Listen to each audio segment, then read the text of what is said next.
wararkii ugu dambeeyay ee magacaabista ra'iisul wasaaraha cusub ee dalka iyo farmaajo oo goordhow ku dhawaaqaya ra'iisul wasaaraha cusub waxaan idiin soo gudbin doonaa xogihii ugu dambeeyay ee filla Soomaaliya madaxweyne qoorqoor oo Fahad Yaasiin kala hadlay sidii farmaajo loogu qancin lahaa inuu beesha habargidir ra'iisul wasaare u soo magacaabo beesha mudlood oo iska soo dhex saartay shakhsiga ku matalaya ra'iisul wasaaraha cusub iyo duqa Muqdisho Cumar Filish oo si degdeg ah ugu raacay arrinkaasi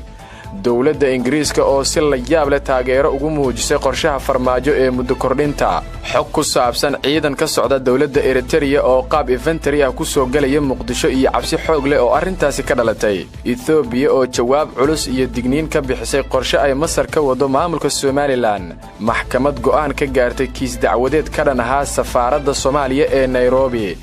iyo Mareykanka oo duqeyn ku dilay caruur ku noolee degmada Jilib ee gobolka Jubbada Dhexe waa hagaag daawadayaal intaas daawatan waxay hayeen qodobadeena wararka maanta kuwooda ugu waaweyn iminkan ku soo dhawaada iyagii oo faahfaahsan haddii ay tahay booqashadaadii ugu horeysay fadlan subscribe inoo saar oo gambareelka furo haddii aad muuqaalkan daawanaysana like saar si dad badan ay u daawadaan waad mahadsantihiin mar kale saaxiibayaal soo dhawaada waxaan ku bilaabayaa wararkii ugu dambeeyay ee magacaabista ra'iisul wasaaraha cusub ee dalka iyada madaxweyne farmaajo uu saacadaha soo aadan ku dhawaaqayo ra'iisul wasaaraha cusub madaxtooyada Soomaaliya ayaa waxa saacadihii la soo dhaafay ku qulqulayay mas'uuliyiin iyo siyaasiyiin xuldoon ah kuwaas oo guluf ugu jira sidii ay ku heli lahaayeen kursiga ra'iisul wasaaraha kadib markii Khayre la eriyay Sabtidii aynu ka soo gudubnay wararkan helayno ayaa sheegaya in madaxweyne farmaajo uu wado kulamo wada tashi ah oo uu la yeelanayo la taliyaashiisa gaarka ah iyo siyaasiyiinta aadka ugu dhowdhow isaga oo doonaya inuu si degdeg ah u soo magacaabo ra'iisul wasaaraha cusub ra'iisul wasaaraha cusub ayaa aad loo hadalhayaa inuu ka soo dhex bixi doono beesha Sacad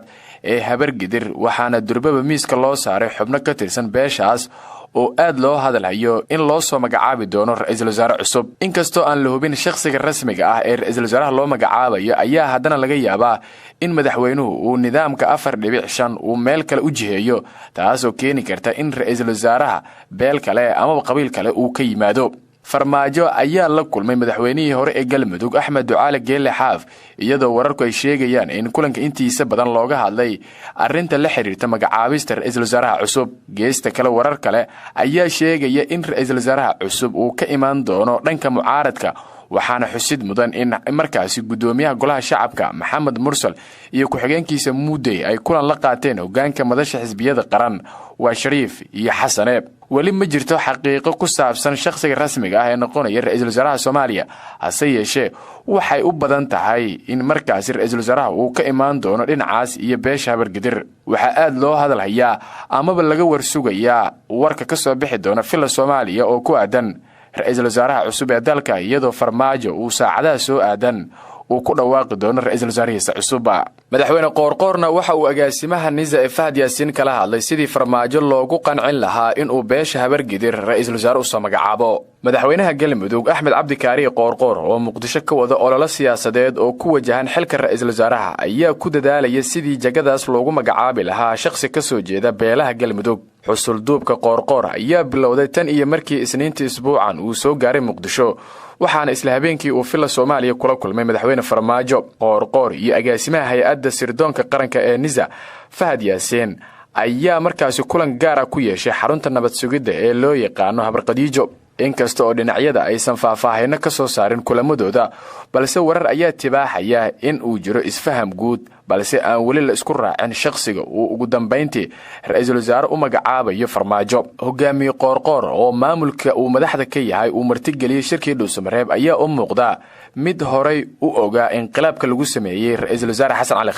Khayre ayaa horay taageero buuxda la dhinac istaagay Qoorqoor markii uu tartanka kaga jiray madaxtinimada maamulka Galmudug taas oo dhiig badan ku daatay laguna bixiyay laaluush badan Fahad Yaasiin agaasimaha Nisa oo taageero maaliyadeed dalka Qatar uga keenay ololihii doorashada farmaajo ee 2017 welina raba in uu mar kale soo laabto ayaa saameyn ku leh go'aanada madaxtooyada dalka beesha caalamka oo ka walwal qabta xaaladaha siyaasadeed ee dalka ka soo korortay ayaa ku baaqday hanaan heshiis siyaasadeed oo laga gaaro qaabka ay noqonayso doorashada soo aadan ee dalka ku soo wajahan Puntland ayaa walaac ka muujisay mowjadaha siyaasadeed ee ka socda koonfurta Soomaaliya kuwaas oo ay ku sheegtay inay wax u dhimayaan rajada laga qabo in heshiis laga wada gaaro doorashooyinka dalka. beesha muduloodna waxa ay iska soo dhex saareen shakhsiga ku matalaya ra'iisul wasaaraha cusub ee dalka halka uu durbadiiba uu ku raacay duqa Muqdisho Cumar Filish. magaalada Muqdisho gaar ahaan hoteelka Doorbin ayaa waxa kulan ku yeeshay xildhibaanada labada aqal ee beesha mudulood ku matala baarlamaanka federaalka Soomaaliya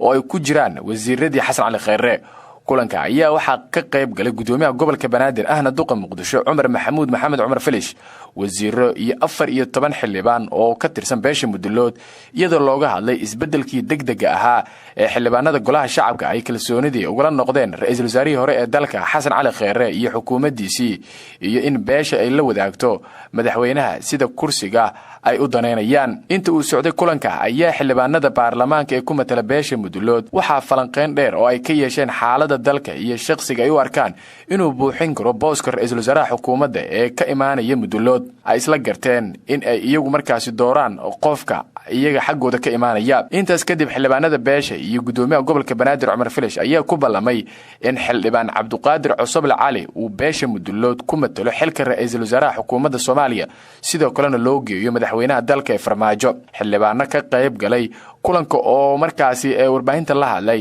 ayaa waxa ay ku sheegeen in xildhibaanada ay isku raaceen go'aankaas, isla markaana madaxweyne Maxamed Cabdullaahi Farmaajo ay kala hadleen sidii uu xilka ra'iisul wasaaraha ugu magacaabi lahaa Cabdiqaadir Cusable. xildhibaan Cusable ayaa ka mid ah xildhibaanada mucaaradka ku ah dawladda uu hogaamiyay madaxweyne Farmaajo, isagoo hogaamiyay ka xisbiga Ilays kana tirsan hogaanka madasha xisbiyada qaran oo ay ku jiraan madaxweynayaashii hore ee dalka Xasan Sheekh Maxamuud iyo Shariif Sheekh Axmed. saacadihii la soo dhaafay ayaa waxa xarunta madaxtooyada dalka ka socday kulamo siyaasadeed oo uu madaxweyne Farmaajo la qaadanayay siyaasiyiin iyo mas'uuliyiin u hanqaltaagaya xilka ra'iisul wasaaraha, iyadoo taas ay u sii dheer tahay inuu kulan gaar ah la qaatay madaxweynaha Galmudug oo aad ugu ololeynaya in beeshiisa loo dhiibo xilka, isaga oo wada madaxweynihii hore ee Galmudug Cabdikariin Xuseen Guuleed iyo Axmed Cabdisalaan Xaaji Aadan. wararka ayaa intaas ku daraya in madaxweynaha Hirshabelle uu isna kulan gaar ah la qaatay madaxweyne Farmaajo, isagoona wada siyaasiyiin iyo xildhibaano ku hayb ah oo aan magacyadooda la helin, kuwaasi oo la doonayo in loo dhiibo xilka ra'iisul wasaaraha dalka.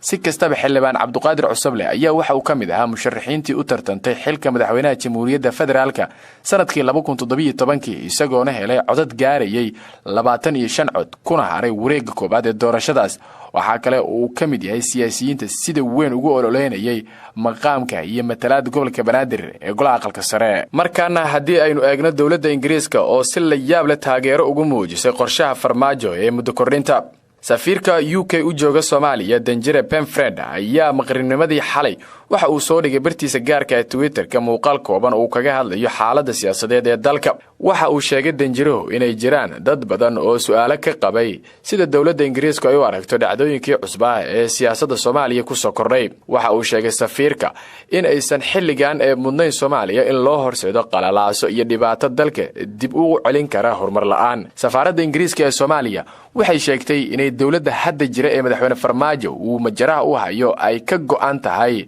in ay markaasi qabato doorasho qof iyo cod ah, isla marhaantaana aan loo baahnayn in markaasi doorasho dadban la aado. waxaana safaaradda Ingiriisku ay sheegtay in loo baahan yahay in Farmaajo qorshahaas lagu taageero. waxaa looga baahan yahay inay la yimaadaan saamilayda siyaasadda Soomaaliya oo madaxda dalka ah, maamul goboleedyada mucaaradka ay isku waafaqaan doorasho dalka ka dhacdo oo heshiis lagu wada yahay, ayuu yiri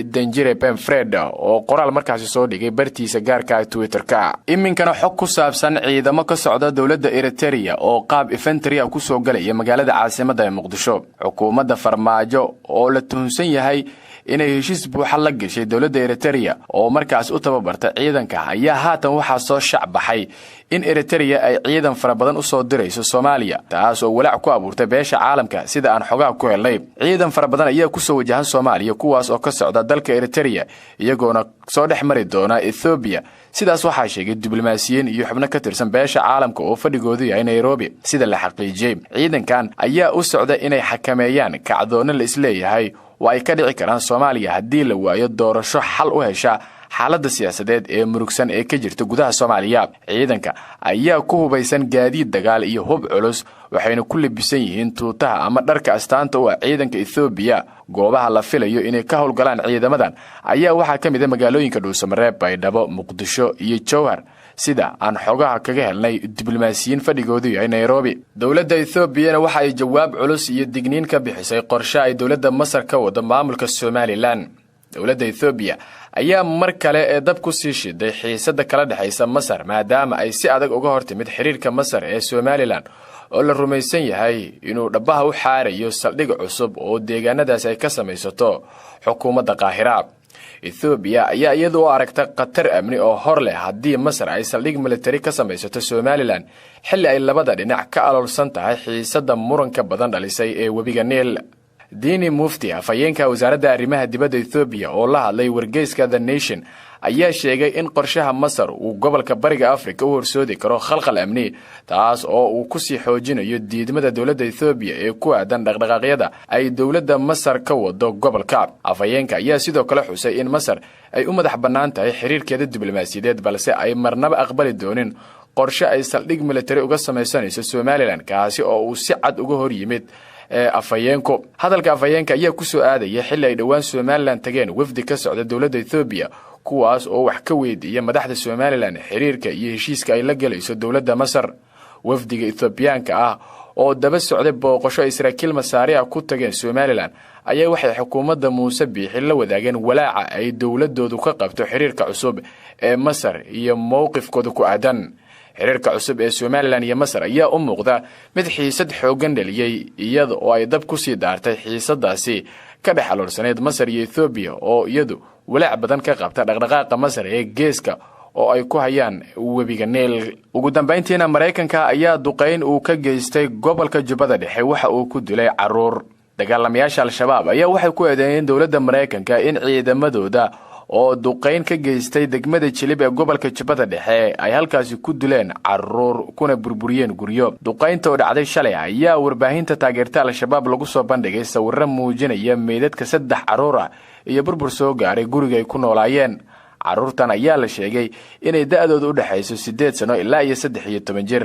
mana sheegin Al-Shabaab cid kale oo waxyeelay ka soo gaartay duqeynta. hase yeeshee ma jiro wax war oo ka soo baxay dowladda Mareykanka oo ah inay duqeyn ka fuliyeen degmada Jilib ee gobolka Jubbada Dhexe. taliska ciidamada Afrika ee Africom loo yaqaan ayaa warbixin uu soo saaray waxa uu ku sheegay inay bishii Abriil ee sanadkan duqeyn ay ka geysteen magaalada Jilib ay ku dileen qof rayid ah halka 3 kalena ay ku dhaawaceen.